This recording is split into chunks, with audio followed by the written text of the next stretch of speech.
Hi there. Welcome back to an exciting session on the conversations on climate change and health. I'm Micha Brokwa, and today you're diving into a critical intersection: how climate change impacts health, particularly in the context of gender-based violence.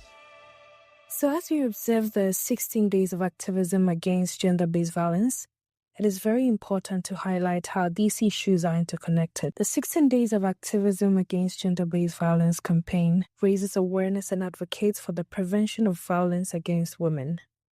In this session, we want to draw attention to the often overlooked relationship between climate change and gender-based violence. Let's get right into it.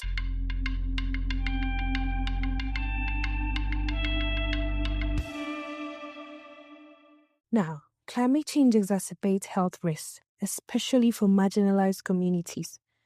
Women, who often bear the brunt of environmental degradation, face increased vulnerability to violence in crisis situations. Natural disasters can also lead to displacement, which heightens the risk of abuse and exploitation. In recent years, Ghana has actually experienced the rise in extreme weather events, including floods, droughts, which is largely attributed to climate change.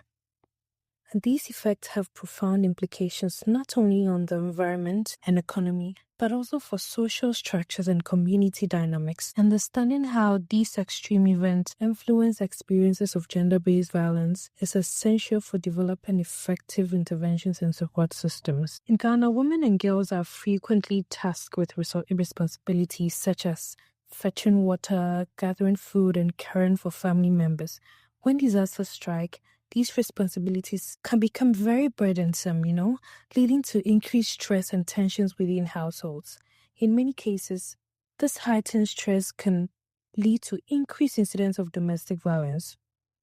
When it comes to displacement and economic strain, natural disasters often lead to displacement, forcing families to leave their homes and seek shelter in temporary camps with relatives or in shelter homes. Displacement can disrupt social networks and support systems, leaving these women and girls more vulnerable to violence. Additionally, economic instability caused by extreme events can also limit access to resources, creating an environment where gender-based violence is more likely to occur. And women may actually find themselves in situations where they have to rely on partners for survival, increasing their vulnerability to abuse. Now, sexual violence and exploitation. During and after extreme events, reports of sexual violence often rise. In the aftermath of these disasters, women may face harassment and assault while navigating unsafe environments, especially when there's overcrowded shelters or areas where security is compromised. The breakdown of law and other during crisis can further exacerbate the risk, as perpetrators may feel emboldened to commit acts of violence without fear of consequences. Cultural attitudes toward gender roles in Ghana can also influence experiences of gender-based violence. During these extreme events, traditional norms even dictate that men are the primary decision makers and providers, while women are expected to fulfill caregiving roles. This dynamic can actually create power imbalances that are intensifying in crisis situations. Moreover, when it comes to the stigma associated with reporting, gender-based violence can deter survivors from seeking help. In many cases, the societal pressures to maintain family honor and also avoid shame can prevent women from speaking up, leaving them trapped in abusive situations. Raising awareness about the intersection of climate change and gender-based violence is very crucial. Community education programs can help shift societal attitudes, promoting gender equality and empowering women to advocate for themselves. There is a need for policies that integrate gender considerations into disaster management and climate adaptation strategies, ensuring that women have a voice in decision-making processes, which will lead to more effective and equitable responses to extreme events. Establishing robust support systems for survivors of gender-based violence is also essential. Strengthening these systems can provide women with the resources they need to escape abusive situations and rebuild their lives.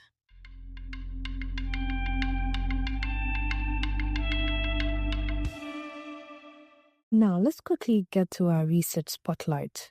The study, Climate Change and Gender-Based Violence, Outcomes, Challenges, and Future Perspective, highlights the complex interplay between climate extremes and gender-based violence. Let's quickly go through the key findings of this study.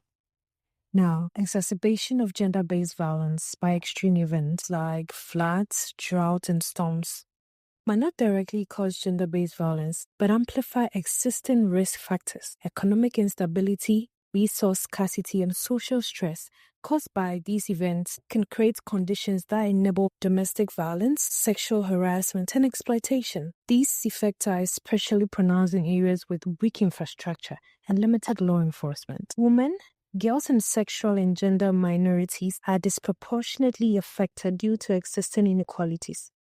In many cases, these groups face higher risk in unsafe conditions, such as emergency shelters or relief camps, where social norms and systems of power further expose them to harm.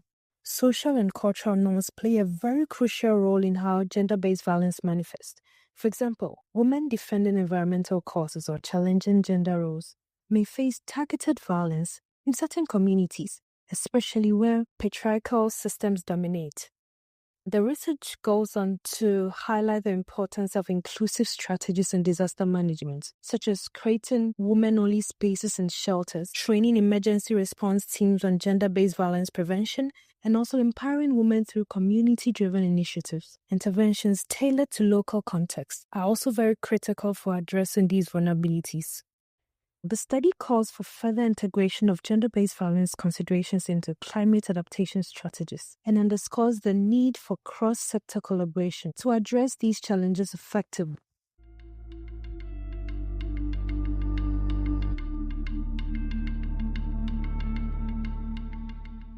Now, as we continue to face the challenges posed by climate change, addressing the relationship between these phenomena and gender-based violence is very, very crucial.